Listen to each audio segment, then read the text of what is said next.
মেয়ে মালঞ্চে উচ্চ বিদ্যালয়ে লেখাপড়া করি। তো এক বকাটে ছেলে আমার মেয়েকে রাস্তা থেকে উঠে নিয়ে তাকে দর্শন করার পর মেয়ে আমার বাসায় যা, তাকে ফোনে অনেক SMS খারাপ খারাপ বলে আমার মেয়ে তার কথা শুনে আত্মহত্যা করে। তারপরে আমি থানায় মামলা করি, মামলা করার পরে তাকে গ্রেপ্তার করার পরে জামালপুর কিছুদিন থাকে।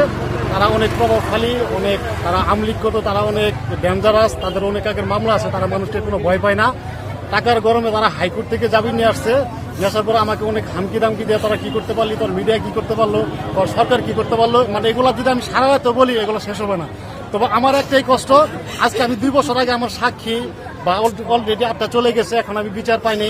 আমার মেয়ের হাতে লেখা যে চিকুট লিখে গেছিল, স্কুলের লেখার সাথে ম্যাচ খাইছে, ওই ছেলের কারণে আমি আত্মহত্যা করছি। ডিএনএ রিপোর্ট পজিটিভ, ডাক্তারের রিপোর্ট পজিটিভ, আপনার সাক্ষ্য দিচ্ছে সেটাও পজিটিভ। এখন আমি মানে কোন রাস্তায় দাঁড়িয়ে আছি বা আমি কি করবো, আমি এখনো বিচার দিই, এখন আমি বিচার পাইনি। এটা আপনাদের কাছে দাবি, আমি যেন ন্যায্য বিচারটা পাই। আর যে ছেলে জামিনে আছে তার জামিনটা বাতিল করার জন্য বাংলাদেশ সরকারের কাছে এবং যারা আইনগত আছে আমি এটা তাদের কাছে দাবি, এটা আমার কর্তব্য। তাকে শ্লীলতাহানি করেছিল এবং নিরিখে সে আত্মহত্যা করেছে। আমি এলাকা থেকে শুনে আসছিলাম, আমার শিক্ষক ছিল, আমার ম্যানেজিংয়ের সদস্যরা ছিল। তারপরে এটার বিচারের জন্য মামলা হয়েছিল, আমাকে সাক্ষ্য মানা হয়েছিল। আমি জামালপুর জজ আদালতে আমি সাক্ষ্য দিয়ে আসছি, সম্ভবত গত বছর না তার আগের বছর।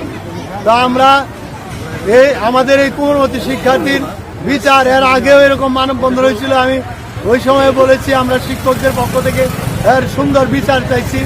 আজকেও তার মা বাবা, এলাকাবাসী আজকে আমাদের স্কুলের সামনে আবার সেই মানববন্ধনের আয়োজন করে, হয়তো তারা বিচার এখনো পায় নাই তার জন্যে।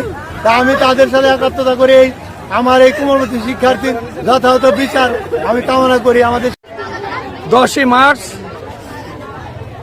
মালঞ্চা এম এ গফুর উচ্চ বিদ্যালয়ের 10ম শ্রেণীর ছাত্রী আশামণিকে ধর্ষণের পর হত্যা করা হয়। সে হত্যা আজকে 5 বছর অতিবাহিত হলেও বিচারের নামে চলছে প্রহসন। আসামি জামিনে এসে ভিকটিমের পরিবারকে প্রাণনাশের হুমকি দিচ্ছে মামলা তুলে নেবার জন্য। আমরা এলাকাবাসীর পক্ষ থেকে এবং আজকে এম এ গফুর উচ্চ বিদ্যালয়ের সমস্ত ছাত্রছাত্রীরা মাঠে রাস্তায় নেমে এসেছেন এটার প্রতিবাদের জন্য। শীঘ্রই যেন আসামিকে ফাঁসিতে ঝুলানো হয়, এই জন্য বিচার বিভাগ, আইন প্রয়োগকারী সংস্থা সহ সকলের নিকট আহ্বান যেন শীঘ্রই আসামিকে সর্বোচ্চ শাস্তি ফাঁসিতে ঝুলানো হয়।